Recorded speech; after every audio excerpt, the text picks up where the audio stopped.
A paz do Senhor. Eu sou Ângela Gabriel e esse é o canal Maranata Maranata.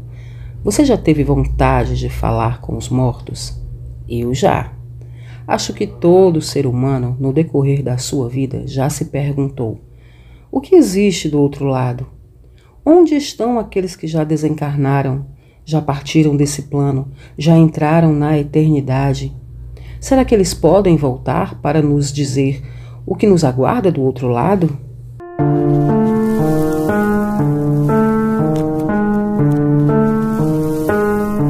Quando eu tinha 15 anos, não me questionava muito sobre essas coisas, mas tinha amigas que me diziam que se encontravam frequentemente para falar com espíritos. Elas faziam isso através de um tabuleiro e um copo. Elas diziam que os espíritos atendiam a seus chamados, conversavam com elas, contavam suas vidas e também revelavam algo que elas quisessem saber sobre a vida de terceiros ou sobre o futuro delas mesmas. Eu, na verdade, nunca cheguei a participar desses encontros. Entretanto, numa bela tarde, estando eu sozinha em casa e com a mente vagando, comecei a me lembrar disso e pensei que eu poderia tentar um contato com o mundo espiritual. Isso já me ajudaria a não me sentir tão sozinha. Bem, eu não tinha tábua, mas eu já ouvia falar que um pedaço de papel e uma caneta fazia o mesmo efeito. Afinal, quem precisava de tábua ou de amigas? Peguei um papel, escrevi o alfabeto, alguns números e, segurando a caneta, comecei a invocar espíritos. E foi uma experiência incrível. A caneta começou a se mover sozinha. Ora movia, ora andava. E eu garanto a vocês que não era o fenômeno ideomotor, que é a influência da sugestão sobre os movimentos corporais involuntários e inconscientes. Nada pode explicar aquele movimento. A caneta se movimentava sozinha sobre o papel, em direção a letras e números. Muitos espíritos vinham, se apresentavam, diziam seus nomes, mas de repente paravam de falar. Dessa forma, me comuniquei com muitos espíritos aquela tarde. Porém, um deles conversou mais demoradamente comigo. Se chamava Carlos, disse que havia morrido aos 34 anos de idade, num acidente automobilístico. Ele me falou muitas coisas e eu estava feliz e muito à vontade. Parecia que havia encontrado um amigo. Então, resolvi perguntar como era o lugar onde ele estava. Se era escuro, se era claro, se ele estava feliz, se estava em paz. No entanto, não consegui resposta alguma, somente silêncio. De repente, a caneta parou. Ele parou de falar. Imediatamente eu lembrei que não poderia encerrar a sessão sem mandá-lo para onde ele estava antes. Tentei me despedir, mas ele não respondeu. Depois de um tempo, pensei: bom, dane-se, eu não vou ficar aqui a tarde toda esperando ele responder. Então simplesmente larguei tudo ali e fui me ocupar em outra coisa. O caso é que depois disso, coisas estranhas começaram a acontecer. Eu comecei a ter a sensação de ter sempre alguém por perto me observando, principalmente quando eu estava sozinha. Uma vez eu estava deitada numa rede cochilando e meu cabelo estava preso num rabo de cavalo. Foi puxado com tanta força que meu pescoço doeu. Procurei em volta para ver quem tinha feito aquilo, mas, para meu espanto, não havia ninguém por perto. E durante as noites comecei a ser visitada por uma presença que me comunicava instintivamente sua intenção em tocar minhas partes íntimas. Não sabia mais distinguir realidade de pesadelo. Fiquei desesperada. Mas não contei nada a ninguém. Apenas tentava não dormir para não passar por aquelas coisas. Foi um período muito conturbado. em que pensei até em tirar a minha vida. Lembro que me tornei rebelde contra meus pais. Comecei a frequentar festas, tomei gosto por bebidas. As notas na escola caíram bastante. Eu comecei a namorar. Engravidei, interrompi sem ninguém saber, e tudo isso me trazia fases que oscilavam entre euforia e depressão. Quem olhava para mim, com certeza não conseguia enxergar o drama interno e particular que eu estava passando. Confesso que nunca atribuí essas pequenas tragédias da minha vida ao fato de um dia ter invocado espíritos. Porém, hoje, olhando para trás, percebo que está tudo interligado. Tudo isso eu vivi até os 28 anos de idade, quando Jesus finalmente entrou em minha vida. Ele trouxe paz, ele trouxe luz, expulsou as trevas.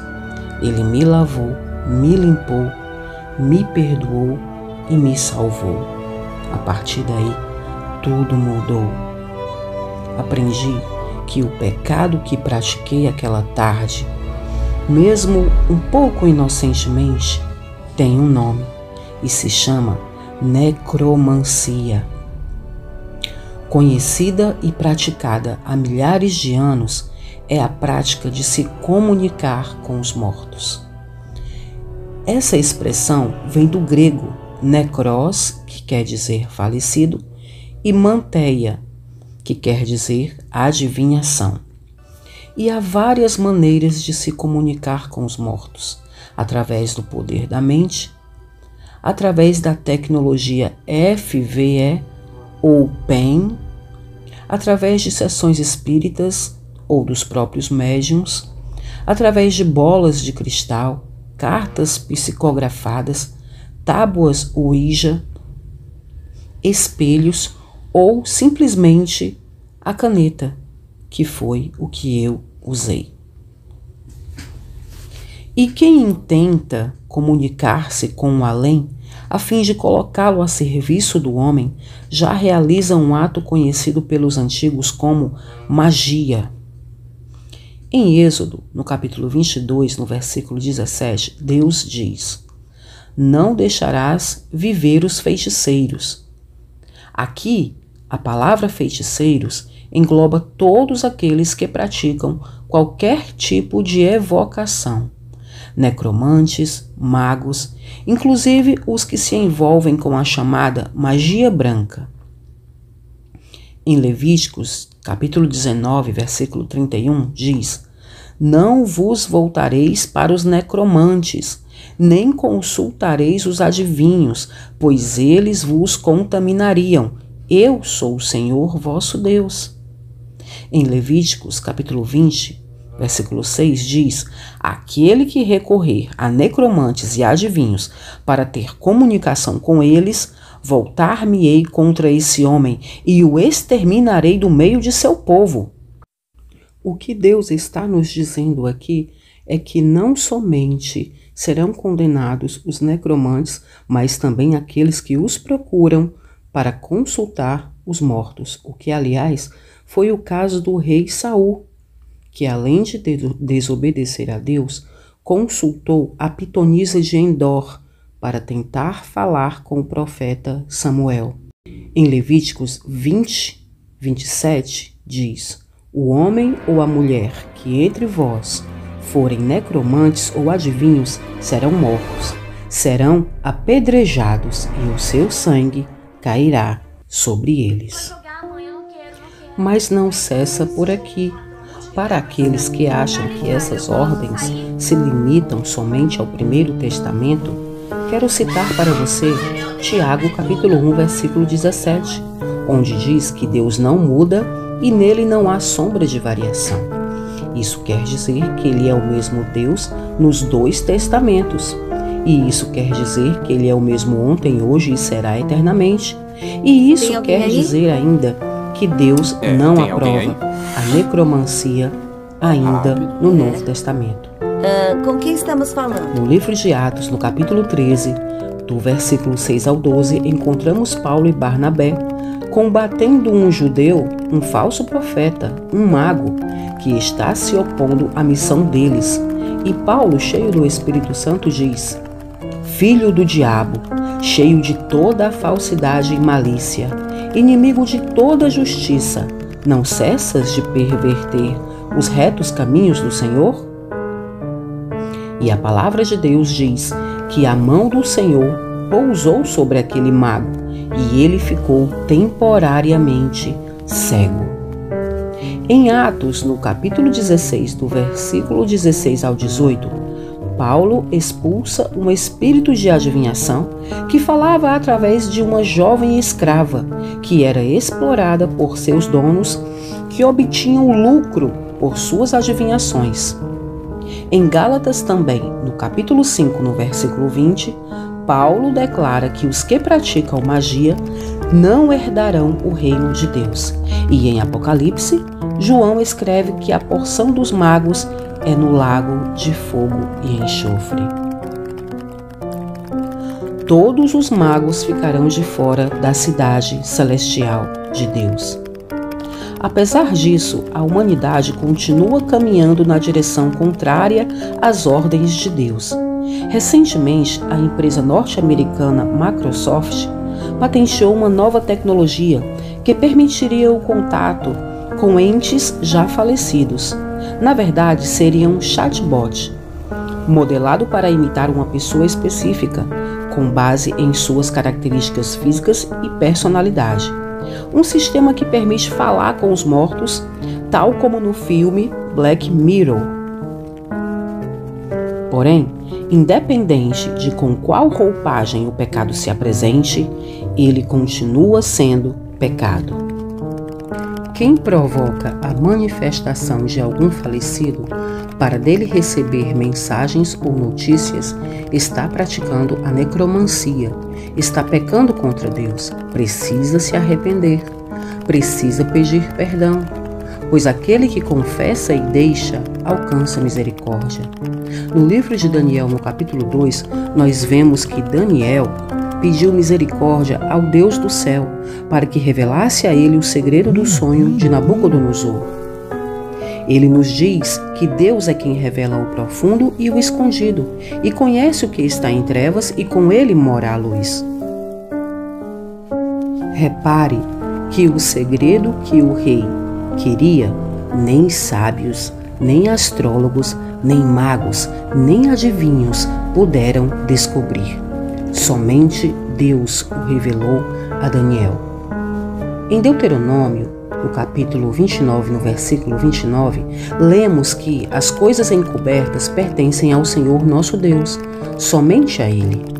Forçar os limites entre o mundo físico e o mundo espiritual é uma violência, te faz um criminoso do mundo espiritual. Por isso, há condenação prevista na palavra para quem assim procede. Os mistérios do mundo espiritual pertencem a Deus e Ele só os revela a quem Ele quer.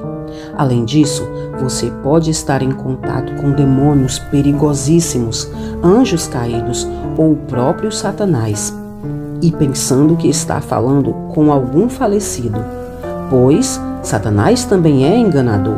Ele é conhecido como o pai da mentira. Portanto, fuja dessas coisas e ajude aqueles que ainda não conhecem a palavra do Senhor a escapar do engano e salvar as suas almas.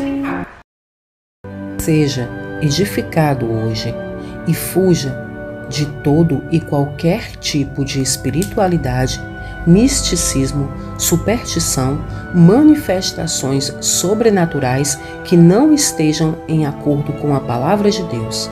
Então, eu tenho certeza que nós nos veremos naquele grande dia na Jerusalém de Deus. Louvado e engrandecido seja aquele que morreu, mas ressuscitou e vive para todo sempre. Amém.